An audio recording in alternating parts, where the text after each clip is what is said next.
प्रणाम दोस्तों, स्वागत है आप सभी का पंच महाभूत की इस सीरीज में। आज हम बात करने वाले हैं वायु तत्व पे। उससे पहले अगर आपने पृथ्वी तत्व, जल तत्व और अग्नि तत्व को नहीं समझा है तो लिंक्स डिस्क्रिप्शन में दे रही हूँ, उसको जाके चेक करें क्योंकि वो समझना भी उतना ही जरूरी है। चलो कहानी आगे बढ़ाते हैं वायु तत्व की। सबसे पहले आपके बॉडी में, आपकी लाइफ में वायु तत्व का जो प्रभाव है, उसका जो लेवल है, उसको फील करने के लिए हम छोटा सा एक एक्सपेरिमेंट करेंगे। एक्सपेरिमेंट तो नहीं कहेंगे लेकिन एक एक्ट करेंगे। ओके, अपनी सांसों को लेके। तो क्या करोगे, सबसे पहले अपनी आंखें बंद करें। आप जहां पर भी हो, जिस भी सिचुएशन में हो वहीं पे रहे, आंखों को बंद करें सिंपली। अब अपना पूरा फोकस अपनी सांसों पे लगाइए। आती जाती सांस को देखिए, उसको महसूस करने की ट्राई करें। उसकी जो स्पीड है, कितनी फास्ट है, कितनी स्लो है, उसको देखिए। उसमें कोई चेंज ना करें, सिर्फ उसको ऑब्जर्व करें। उसकी गहराई को महसूस करें। आपकी सांस कितनी डेप्थ वाली है, कितनी शैलो है, छिछली, उसको फील करें।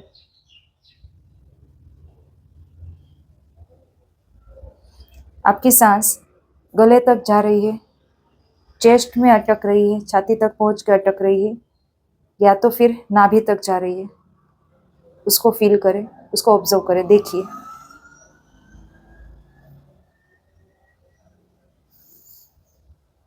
और धीरे से अपनी आंखें खोल दीजिए। अभी आपने जो फील किया अपनी सांसों को लेके, वो आपके माइंड का करंट स्टेटस है।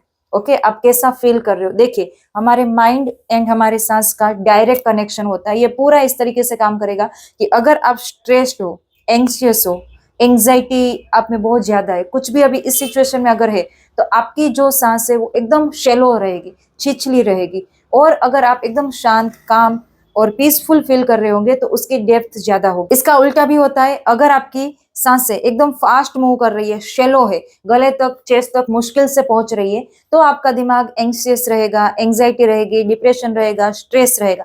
और ये लूप कंटिन्यूअसली चलता ही रहता है। जैसे ही स्ट्रेस आया तो सांसें आपकी एकदम छिछली हो जाएगी, शेलो हो जाएगी, और जैसे ये शेलो होगी, स्ट्रेस और बढ़ेगा। तो ये लूप कंटिन्यूअसली चलता ही रहेगा। और यही है वायु तत्व का काम, जिसको हम आज रूट से डीपली समझेंगे ताकि आप आपकी लाइफ को थोड़ा बैलेंस कर पाओ। देखिए, आगे के जो तत्व हमने समझे थे, पृथ्वी, जल, अग्नि, उन सब का हमारे जीवन में बहुत बड़ा रोल है। लेकिन उससे भी बड़ा रोल अगर हम हमारी तरीके से कहना चाहे तो वो वायु तत्व का होगा, क्योंकि वायु डायरेक्ट आपके माइंड को कंट्रोल करती है, डायरेक्ट आपके नर्वस सिस्टम पे इफेक्ट करती है। इसलिए इसको समझना, इस पे काम करना बेहद जरूरी है, क्योंकि इस पे काम करके ही आप आपके दिमाग को, जो हमेशा बंदर की तरह कूदता रहता है, उसको थोड़ा कंट्रोल कर पाओगे, आपकी नर्वस सिस्टम को थोड़ा कंट्रोल कर पाओगे, और उसका ही पूरा खेल है। चलो चीज को अब आगे थोड़ा समझते हैं। वायु तत्व, सबसे पहले हम देखेंगे इसके सिम्टम्स, ताकि आपको पता चले कि इस वीडियो में से आप एग्जैक्टली क्या सॉल्यूशन लेने वाले हो,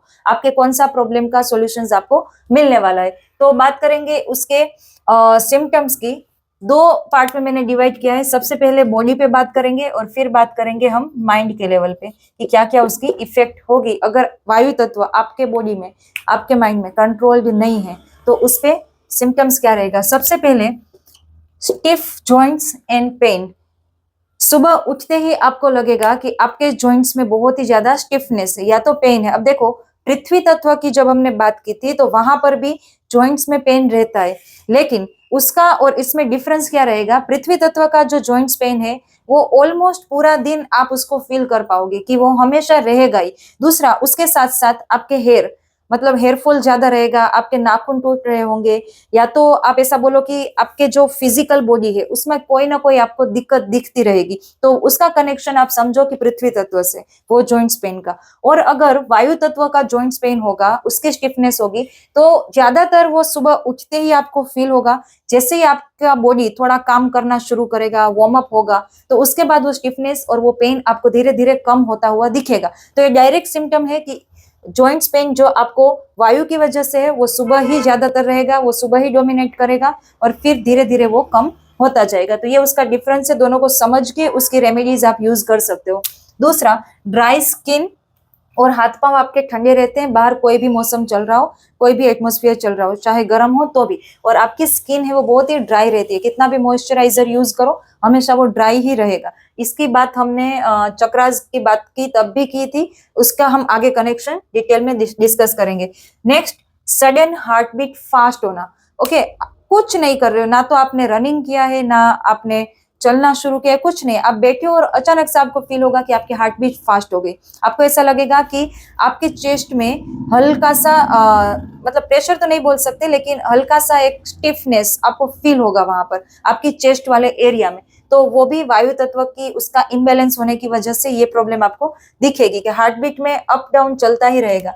आपको नींद आती है लेकिन सेटिस्फेक्शन नहीं मिलता है, आप सोते भी हो, नींद भी आती है, घंटों सोने के बाद भी जब उठते हो तब आपको ऐसा लगता है कि मेरी नींद पूरी नहीं हुई है, और ये बहुत ही बड़ा इश्यू है और हमें समझ नहीं आता क्यों है। फिर हम नींद की गोली लेते हैं, हजारों रास्ते यूज करते हैं, लेकिन मेन दिक्कत होती है कि आपका वायु तत्व आपको वो चंचलता दे रहा है, आपको सो तो गए हो लेकिन आपका दिमाग शांत नहीं हो पा रहा है। नेक्स्ट, जो बहुत ही कॉमन है, ऑलमोस्ट जिनको भी वायु तत्व के रिलेटेड इश्यूज है तो 95% में ये इश्यू दिखेगा ही, कॉन्स्टिपेशन का। उनका पेट ठीक से कभी साफ नहीं हो पाएगा, फ्रेश नहीं हो पाएंगे, या तो आप ऐसा बोलो कि इरेग्युलर डाइजेशन रहेगा। कभी कभी आप खुद ये फील करोगे कि हेल्दी खाना खा रहे हो, सब कुछ कर रहे हो, तो दूसरे दिन आपका पेट है वो ठीक से साफ नहीं हुआ, या तो ऐसा होगा कि आगे के दिन आपने मतलब फास्ट फूड खाया, सब कुछ इतना जो नहीं खाने वाली सब चीजें खाई, फिर भी दूसरे दिन अच्छे से पेट साफ हो जाएगा। तो आप डिसाइड ही नहीं कर पाओगे कि कौन सी चीज आपको ट्रिगर कर रही है, कब आपका पेट साफ होगा, कब नहीं होगा, बिल्कुल इरेग्युलरिटी, कुछ आप डिसाइड ही नहीं कर पाओगे कि अच्छा खाने से हो रहा है, बुरा खाने से, कुछ आपको समझ ही नहीं आएगा, तब भी समझो कि वायु तत्व की कहीं ना कहीं इफेक्ट है। अब माइंड के लेवल पे बात करें तो सबसे सबसे इंपॉर्टेंट और मोस्टली ये रहेगा ही, माइंड का बंद ना होना, चलते ही रहना, चलते ही रहना। आप रात को सोते हो, जैसे आंख खुली आपका दिमाग शुरू, वैसे तो रात को सोते हो तब भी दिमाग तो शुरू ही रहेगा, इसीलिए तो नींद वाली जो प्रॉब्लम बताई वो रहेगी, लेकिन जैसे ही आंख खुली तो आपका दिमाग हजारों चीजों पे सोचना शुरू कर देगा। आज क्या किया, कल क्या करना है, कल ये बात क्यों हुई, मेरे साथ उसने ये क्यों किया, वगैरह वगैरह वगैरह, जितनी भी सब यूजलेस चीजें हैं वो आपके दिमाग में चलती ही रहेगी, चलती रहेगी। आपका दिमाग एक सेकंड के लिए भी बंद आपको फील नहीं होगा, continuously shutter shutter shutter shutter रहेगा ही उसमें। तो वो है वायु तत्व की वजह से। फिर कुछ कंप्लीट नहीं कर पाते हो, ये फीलिंग्स मतलब इनकम्प्लीशन की जो फीलिंग रहती है वो आप में रहेगी। आप एक काम करते हो तो आपको दूसरा याद आता है, दूसरा करते हो तो तीसरा याद आता है, तीसरा करते हो तो याद आता है कि ओके पहले वाला तो छूट ही गया। कंटिन्यूअसली इवन घर में भी अगर आप कुछ काम कर रहे हो तो कुछ एक काम करने गए आप, तो वहां पर दूसरी चीज दिखी तो वो काम छोड़ के आप दूसरा करने लगोगे, तीसरा करने लगोगे। इन शॉर्ट कोई भी चीज आप कंप्लीट नहीं कर पाओगे, और ये मेजर सिम्टम में आप काउंट कर सकते हो वायु तत्व का। तीसरा है, डिसीजंस लेना मुश्किल लगेगा, क्योंकि वायु का स्वभाव ही होता है एक चीज से दूसरी चीज से जंप करना, कंटिन्यूअसली मूव करना, इसलिए ना तो आपका ब्रेन स्टेबल है, ना आपका काम स्टेबल है, ना तो आपका डिसीजन स्टेबल रहेगा। आपने सोच लिया, उसके बाद डिसीजन ले भी लिया, उसके बाद आपको ही डाउट होगा, अगर ये मेरा गलत हो गया तो करके आपका डाउट क्रिएट होगा, और आप डिसीजन पे फर्म नहीं रह पाओगे, आप क्विक डिसीजंस आपके चेंज करते रहोगे, जैसे एक सोचा दूसरा, दूसरा सोचा तीसरा, मतलब डिसीजंस आपके कंटिन्यूअसली चेंज होते रहोगे, आप टिक नहीं पाओगे। आपकी गलती नहीं है, लेकिन आपके अंदर का जो वायु एलिमेंट है जो आपको डोमिनेट करके रखा है, बैलेंस में नहीं है, वो आपको ये करने पे मजबूर करेगा। चौथा, रिलेशनशिप्स में या तो आप बहुत ही ज्यादा अटैच्ड हो, इतने अटैच हो कि सामने वाले का दम घुटता है, और या तो इतने इतने केयरलेस हो जाते हो कि सामने वाले की आपको कोई परवाह ही नहीं है। आप चाहते हो कि वो रिलेशन बना रहे, लेकिन या तो बहुत नजदीक रहोगे या बहुत दूर रहोगे, बीच का कोई रास्ता आपको दिखता ही नहीं है। वायु तत्व में ये बहुत ज्यादा रहेगा, और आपको एक अजीब सी फीलिंग रहती है, आपको ऐसा लगता है कि मतलब सेटल नहीं है कुछ भी अंदर से, सब कुछ धुंधला धुंधला, और पता नहीं आपको क्या चाहिए, क्या करना है, आपको कुछ समझ ही नहीं आता है, और बहुत ही ज्यादा परेशान रहते हो, खुद को ही लेके परेशान रहते हो। तो ये सब जो सिम्टम्स की हमने बात की, अलग अलग आपको दिख रहे हैं, लेकिन एक ही चीज का है, और वो है वायु तत्व। तो उस पर हम डिटेल में बात करते हैं। सिम्टम्स पूरा समझ लिया, अब देखेंगे कि बॉडी में वायु तत्व होता कहाँ पे है। जैसे हमने अर्थ समझ लिया, वाटर समझ लिया, अग्नि समझ लिया कि उनका हमारे बॉडी में क्या काम है, वैसे ही वायु तत्व बॉडी में कहाँ होता है उसको डिटेल में समझते हैं। लास्ट में मैं आपको उसकी रेमेडीज बताऊंगी, 5 रेमेडीज, जिसको करके आप ये सब सिम्टम्स पे काम कर सकते हो। पंच महाभूत में वायु तत्व वो एलिमेंट है जो ये 3 चीज को रिप्रेजेंट करता है। एक है आपकी ब्रेथ, ओके, दूसरा है मूवमेंट और तीसरा है फ्रीडम। ये तीन चीजों को रिप्रेजेंट करने का काम है वायु तत्व का पंच महाभूत में। अब काफी लोगों को नहीं, सभी को, इवन मैंने जब तक नहीं समझा था, मुझे भी, वायु को हम इतना ही समझते हैं कि जो हमारे पास हवा है, ऑक्सीजन हो गया, कार्बन डाइऑक्साइड हो गया, गैस, मतलब कुछ भी जो वायु के फॉर्म में है उसको ही हम वायु तत्व समझते हैं। लेकिन एक्चुअली ऐसा नहीं है। इसको अच्छे से समझने की ट्राई करना, बहुत ही डीप है ये समझना। वायु मतलब मूवमेंट, मैंने आगे बताया। तो हमारे बॉडी में जितनी भी मूवमेंट्स हो रही है, जितनी भी छोटी बड़ी कुछ भी, वो सब वायु तत्व है। से फॉर एग्जाम्पल आपकी सांस चलना, आंखों का झपकना, दिल का धड़कना, आपके बॉडी में ब्लड का सर्कुलेट करना, ब्रेन से लेके आपके ऑर्गन, सेंस ऑर्गन तक मैसेजेस पास होना, सेंस ऑर्गन से लेके ब्रेन तक वापस मैसेज पास होना, तो ये कंटिन्यूअसली चीजें हमारे बॉडी में चलती ही रहती है। और ये सब है वायु तत्व, सिर्फ हवा नहीं है। जितनी भी मूवमेंट्स है वो सब वायु तत्व है हमारे बॉडी में। अगर हम देखें तो देखिए, डाइजेशन, खाना बॉडी में चलता है, जैसे हम खाना खाते हैं वो पूरा ट्रैवल करेगा। ओके, सर्कुलेटरी सिस्टम्स, ब्लड पूरे बॉडी में चलता है। नर्वस सिस्टम, नर्व्स के थ्रू मैसेजेस पास होते रहते हैं। फिर जो भी सिस्टम का आप नाम लो, उसमें जैसे कि हार्ट हो गया तो हार्ट ब्लड को पंप करता है। तो ये सब कुछ कंटिन्यूअसली मूवमेंट्स में है, तो वो है वायु तत्व। अग्नि में हमने बोला था कि हमारा मेटाबॉलिज्म, वो सब कुछ आ गया, बॉडी का टेम्परेचर। अर्थ में मैंने बोला था कि जो भी ठोस बॉडी आपको दिखता है, आपकी स्किन, हेयर, नेल, सब कुछ आ गया। ओके, और जल में हमने बोला था कि 70% बॉडी हमारा पानी से बना है, उसमें ब्लड 70%, तो वो हो गया जल। तो वायु आप समझो उसको कि हमारे बॉडी में जो मूवमेंट्स हो रही है वो सब वायु है। तो उसके बेस पे हम इसको ठीक कर सकते हैं। और इसका जो सेंस ऑर्गन है, हर एक एलिमेंट का सेंस ऑर्गन भी होता है, वो भी हमने डिस्कस कर लिया। इसका जो सेंस ऑर्गन है वो है स्किन।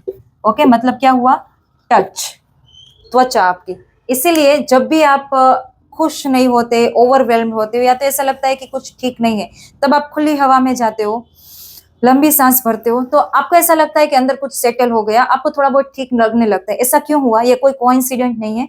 जब जो हवा है वो आपकी स्किन को स्पर्श करती है, वहां से गुजरती है, तब ऑटोमेटिक आपका बॉडी उसको पहचानता है और आपको सेटल करने की ट्राई करता है, आपको बैलेंस करने की ट्राई करता है, इसलिए आपको वो सब फील होता है। तो जब भी आपको ठीक ना लगे तो ये भी एक रेमेडी है, खुली हवा में जाओ, लंबी सांस भरो। और ये जो स्किन वाला है, तो ये डायरेक्ट एक्सपीरियंस है आपका वायु तत्व का, क्योंकि उसका सेंस ऑर्गन है स्किन। तो आप जो हवा आपको टच करती है उससे आप उसको फील कर सकते हो। अब आगे बढ़ते हैं, साइंस के बेस पे इसको समझने की ट्राई करते हैं, तो आपके दिमाग में जल्दी से ये बात उतरेगी। साइंस के बेस पे अब देखते हैं। देखिए, हमारे बॉडी में बहुत सारी नर्व्स होती है, उसमें से सबसे ज्यादा जो आपके बॉडी में इम्पैक्ट डालती है वो नर्व है वेगस नर्व्स। ओके, उसकी शुरुआत आप ऐसा मानो कि आपके ब्रेन स्टेम से लेके नीचे आपके गट तक रहेगी। और वो कौन कौन से ऑर्गन को टच करते हुए निकलती है, तो लंग्स, सब मेजर ऑर्गन्स जिसके बिना आपका बॉडी नहीं चल सकता है। तो लंग्स, हार्ट, स्टमक, किडनी और हमारी जो इंटेस्टाइन्स होती है, वो सबको वेगस नर्व टच करके निकलती है। और जब आपकी सांसें शैलो होती है, तब आपकी वेगस नर्व फाइट और फ्लाइट मोड में होती है। इसका क्या मतलब होता है कि वो अटैक करने के पोजीशन में रहेगी। उसको ऐसा लगता है कि आसपास कोई खतरा चल रहा है, इसलिए हमें अलर्ट रहना पड़ेगा। पहले के टाइम में जब fight and flight mode on होता था, तो क्या होता था कि या तो कोई वाइल्ड एनिमल की वजह से होगा, या कोई भी ऐसा प्रॉब्लम होगा जिसमें आपको भागना पड़ेगा, दौड़ना पड़ेगा, क्योंकि एटमॉस्फेयर वैसा था। तो उस टाइम पे जब फाइट एंड फ्लाइट मोड होता है, तब कोर्टिजोल का लेवल बहुत हाई रहता है। कोर्टिजोल अगर वैसे देखे तो आपके बॉडी में वो एक टाइप का, मतलब उस लेवल पे बॉडी को लेके जाएगा कि आपका बॉडी एकदम रिएक्ट करेगा, और उसमें एक टाइप की आप में ताकत आ जाएगी कि आप जो चाहो वो कर सकोगे। कहीं पे आग लगी हो और उसमें आपका बच्चा फंसता है, तो आप कैसे सब कुछ भूल के वहां पे जंप मार सकते हो। तो वो क्यों हुआ, क्योंकि फाइट एंड फ्लाइट मोड में हो, आप फाइट और फ्लाइट मोड में हो, तो उससे आपको वो ताकत मिलेगी। तो कोर्टिजोल बहुत ही एक्सट्रीम लेवल पे वो जनरेट कर देगा, और उसकी वजह से क्या होगा कि आपको जो सामने एनिमल दिखा और जो डर आपके अंदर पैदा हुआ, उस टाइम की बात कर रही हूँ, तो आप उससे बचने के लिए भागते हो, तो उसको मारोगे, अटैक करोगे, या वहां से भागोगे। और दोनों ही केस में आपका बॉडी एक्टिव हो जाएगा और कोर्टिजोल लेवल ऑटोमेटिक फिर वहां पर बैलेंस हो जाएगा। अब आज के टाइम में क्या है, डर वही है। ओके, सब सिचुएशन वैसी की वैसी है। और कोर्टिजोल उसी लेवल पे रिलीज हो रहा है, लेकिन अब सामने एनिमल नहीं है कि आपको भागना है, सामने ऐसा कुछ नहीं है कि जिसमें आपके बॉडी को रिएक्ट करना पड़ेगा। अब आपके पास सिर्फ आपका ब्रेन है रिएक्ट करने के लिए। तो जब फाइट और फ्लाइट मोड एक्टिव होगा और आप बॉडी को एक्शन में नहीं लाते हो, तब बॉडी में 100% आपको बहुत सारे प्रॉब्लम्स होंगे और कोर्टिजोल ज्यादा से ज्यादा रिलीज होता जाएगा और आपका स्ट्रेस लेवल है वो बढ़ता जाएगा, क्योंकि इसका कनेक्शन डायरेक्ट स्ट्रेस लेवल्स पे।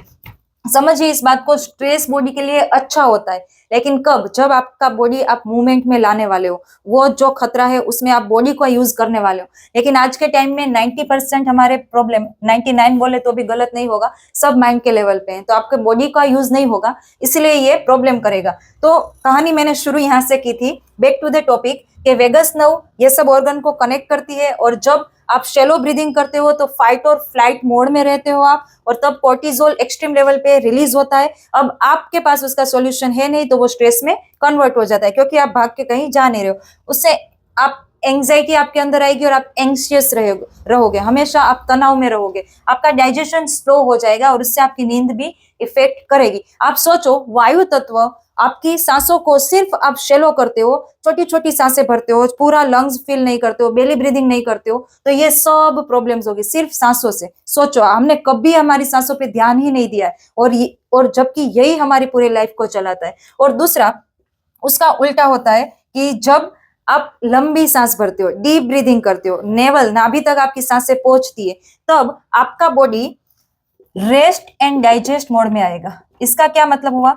हमारे बॉडी में पैरासिम्पैथेटिक नर्वस सिस्टम होती है जो रेस्ट एंड डाइजेस्ट को एक्टिव करती है। मतलब आप एकदम काम पीसफुल फील कर रहे हो, आपके बॉडी को कमांड मिला, माइंड को कमांड मिला कि ओके एवरीथिंग इज फाइन, सब कुछ सही चल रहा है, तो कोई घबराने की बात नहीं है। वो लिटरली कमांड जाता है हमारे बॉडी को, इसलिए हम रेस्ट एंड डाइजेस्ट मोड में रहते हैं। तो कब क्या होगा, उसमें ऑटोमेटिक कोर्टिजोल कम हो जाएगा, कोर्टिजोल कम हुआ तो स्ट्रेस भी कम होगा, आपका माइंड सेटल हो जाएगा। तो आप सोचो कि एक सांस आपके पूरे नर्वस सिस्टम को सेटल कर सकती है। अब आप सोचो कि प्राणायाम जो है उसका इंपॉर्टेंस कितना होगा हर किसी के लाइफ में, जिसको हम बहुत हल्के में ले लेते हैं कि प्राणायाम, प्राण का आयाम, योगा का एक जो लिम्ब है, योगा का एक पार्ट है प्राणायाम, जैसे मेडिटेशन है, ओके, जैसे हम चक्रा मेडिटेशन करते हैं वो वगैरह वगैरह, वो अलग बात है। तो प्राणायाम का इस लेवल पे आपका काम होगा, आपका बॉडी आप शांत कर पाओगे, आपका माइंड आप शांत कर पाओगे, क्योंकि वेगस नर्व पे एक ही चीज डायरेक्ट इफेक्ट करेगी, वो है आपकी ब्रेथ,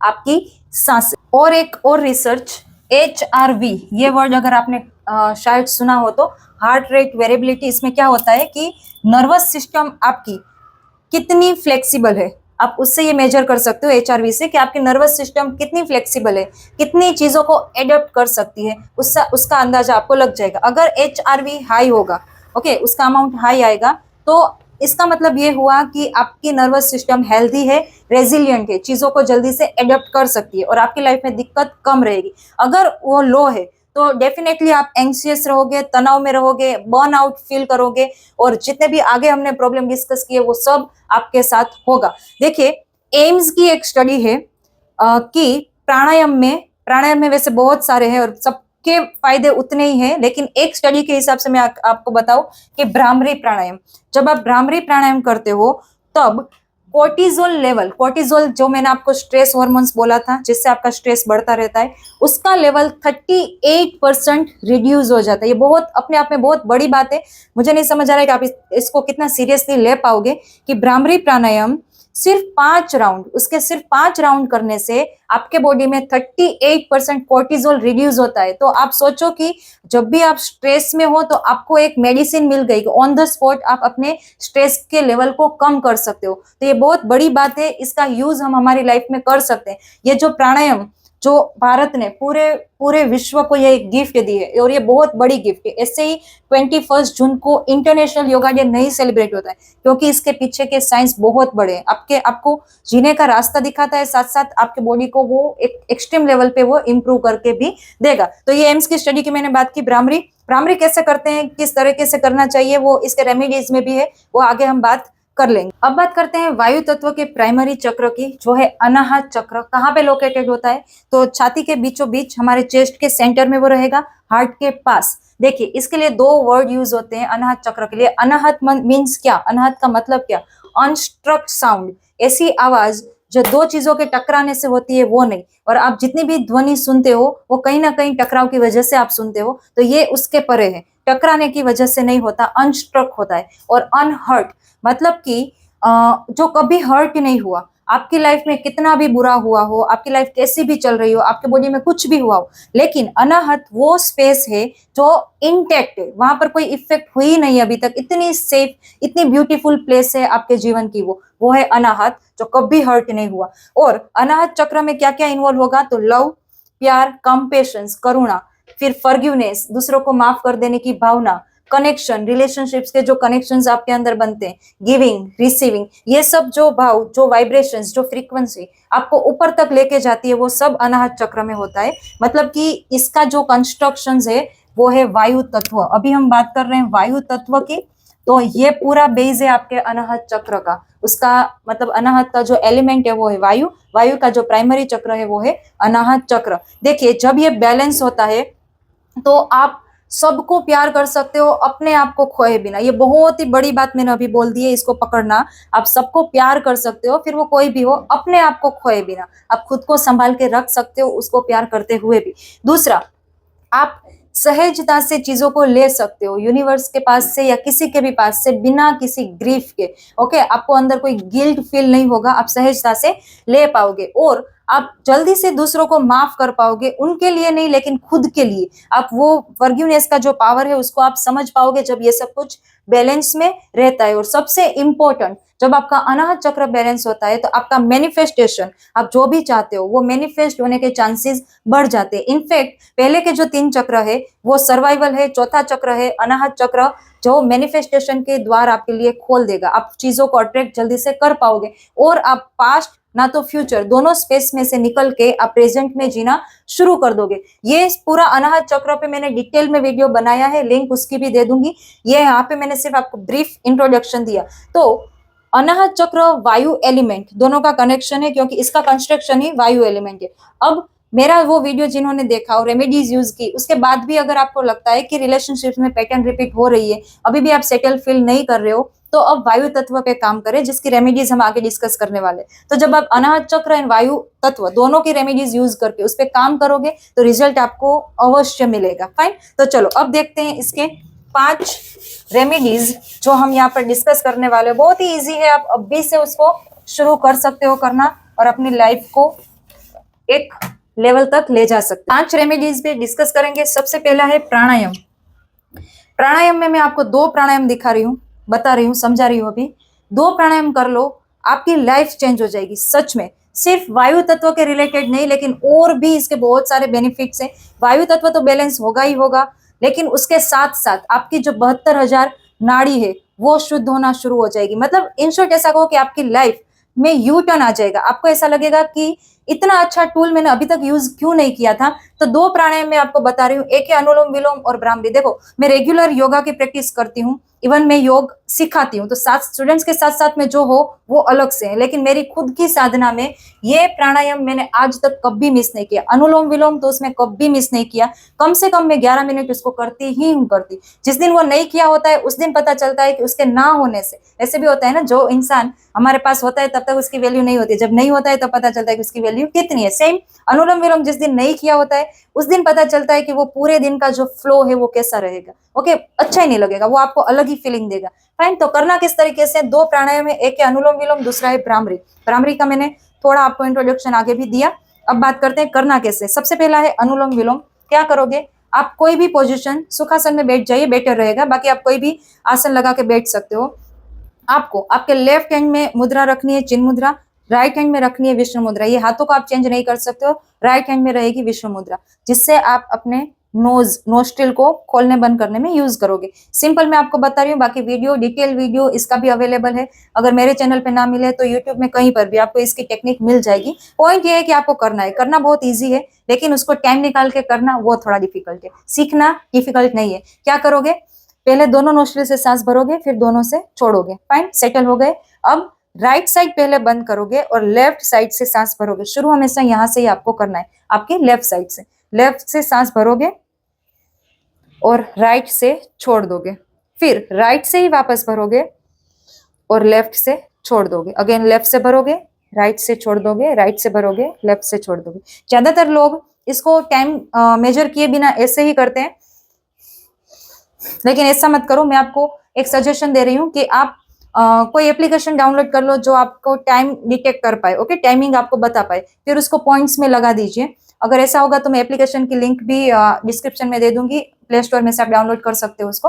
तो क्या करना है, पॉइंट पे इसको रखना है। 5 सेकंड से शुरू करो कि 5 सेकंड तक सांस भरनी है, 5 तक छोड़नी है, फिर 5 भरनी है, 5 तक छोड़नी है, 5 भरनी है, 5 छोड़नी है। फिर धीरे धीरे कैपेसिटी बढ़ती जाए, फिर 6, 7, 8, 9, 10 तक आप उसको लेके जा सकते हो। यह है अल्टरनेट नोस्ट्रिल ब्रीदिंग। नाड़ी शोधन की बात मैं नहीं कर रही हूँ, वो तो अगर आप इसमें कर लो, अनुलोम विलोम को और ऊपर लेके जाओ, नाड़ी शोधन कर लो, तो बात ही अलग हो गई। लेकिन शुरुआत यहाँ से करो, ये एबीसीडी है, वो पीएचडी है, फाइन। तो एबीसीडी से हम शुरू करते हैं, अनुलोम विलोम से शुरू करो। होल्डिंग कहीं नहीं करना है, सिर्फ सांस लेनी है, छोड़नी है, लेनी है, छोड़नी है, पूरे कॉन्सेंट्रेशन के साथ। और दूसरा है भ्रामरी प्राणायाम, जिसमें हम हमारी सेंस ऑर्गन्स को बंद करते हैं, बाहर का जो इनपुट होता है हमारे अंदर जाता है उसको हम कट करते हैं, और फिर हम का मीन्स हमिंग का साउंड निकालते हैं।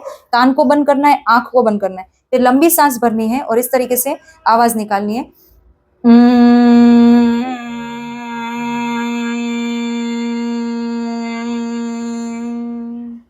फिर वापस सांस भरनी है। ऐसे आपको कम से कम 5 राउंड करने हैं। अनुलोम विलोम 5 मिनट्स करना है और इसके 5 राउंड से बढ़ा के आप 10 बार करो तो भी बेटर है। तो ऐसे हमिंग का साउंड आपको निकालना है। और ये जब आप भ्रामरी करो तो बाहर आपको का साउंड सुनाई देगा, लेकिन आपके माइंड में चलना चाहिए ओ,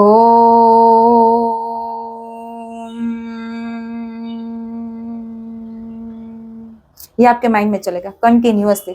भरोसा करो, सिर्फ आप इसको 15-20 दिन ट्राई करो, ये दोनों प्राणायाम को, आपको बहुत ही बड़ा चेंज आपकी लाइफ में दिखेगा। अब दूसरा है अभ्यंग। अगर किसी कोई आयुर्वेद को जानता है या तो आयुर्वेद में पहले से है, उनको ये रेमेडीज पता होगी अभ्यंग क्या होता है, उस पर बात करते हैं। ये होगा ऑयलिंग। देखिए, वायु तत्व जो है उसका नेचर है ड्राई, और एक जगह पे कभी नहीं टिकना, वो उसका बेसिक नेचर है ड्राइनेस।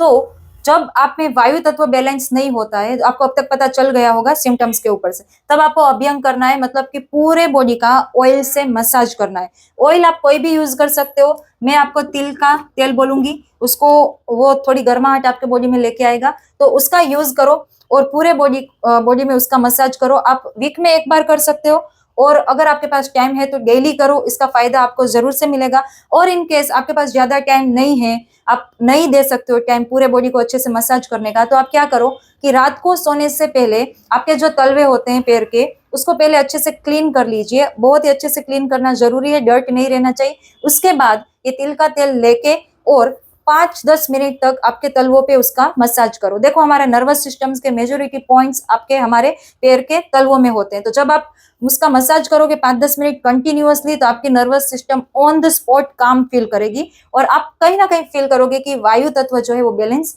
हो रहा है। अगर टाइम नहीं है तो सिर्फ तलवों में करो, बाकी आपके बॉडी में मसाज करो। तो ये हो गया अभ्यंग। नेक्स्ट है नेचर में जाना। बहुत ही ईजी है और मोस्ट ऑफ द टाइम हम इसको अवॉइड करते हैं। नेचर का कनेक्शन आपके लिए जरूरी है, इवन अर्थ एलिमेंट में, अग्नि में, जल में, सब जगह पे। मैंने रेमेडीज में हर बार बताया है कि जो वो तत्व है उसके पास जाओ। तो इसका तत्व वायु है, तो उसके लिए आपको बाहर जाना पड़ेगा, खुली हवा में जाना पड़ेगा। ये सिर्फ ट्राई करो, जब आपको अच्छा ना लगे तो खुली हवा में जाके सांस भरो। आपका जो उसका सेंस ऑर्गन है स्किन, उसको स्पर्श मिलने दो, आपको ऑटोमेटिक अच्छा लगेगा। तो एक ये अपनी हैबिट में रखे, बाहर थोड़ा घूम के आओ, ओके, खुली हवा में जाके आओ। Garden is the best place, आपकी छत पे जा सकते हो कहीं नहीं तो। नेक्स्ट है हर्ब्स। इसका जो मेन हर्ब है, वैसे तो बहुत सारे हैं, लेकिन अश्वगंधा, इसका जो स्पेसिफिक हर्ब है वो वात के लिए ही है, अश्वगंधा। और ये ऑन द स्पॉट आपके नर्वस सिस्टम का टॉनिक आप मान सकते हो, उसको रिलैक्स करेगा। और आपका जो क्रॉनिक एंजाइटी है, आपको ऐसे बहुत ही ज्यादा स्ट्रेस होता है फ्यूचर को लेके, तो वो ऑन द स्पॉट आप उसको कम कर पाओगे, अश्वगंधा। लेकिन अगर आपकी ऑलरेडी कोई मेडिसिन चल रही है तो डॉक्टर की सलाह लेके फिर ले। वैसे तो ये सेफ है, प्योर है, लेकिन फिर भी एक बार सलाह लेके उसको लेना। और लास्ट है इसका बीज मंत्र यम, जो अनाहत का बीज मंत्र है यम, उसको हम प्रोनाउंस कैसे करेंगे उस पर डिस्कस कर ले। पहले तो आपको आसन लगा के अच्छे से बैठ जाना है सुखासन में। फिर पहले 5 मिनट अनुलोम विलोम करें, जो मैंने आगे बताया। भ्रामरी की प्रैक्टिस करें 5 से 10 राउंड। फिर आप इसके बीज मंत्र का उच्चार करोगे। किस तरीके से करना है, आपको अपना पूरा फोकस आपके छाती के बीचों बीच लेके जाना है। वहां पर आपको पूरा ध्यान रखना है। फिर वहां पर ग्रीन कलर को विजुअलाइज करना है आंखों को बंद करते हुए। अब आपको यम का उच्चार करना है 21 बार। देखो एक बार मैं करके दिखाती हूँ, फिर आपको उसको 21 बार करना है इस तरीके से। यम।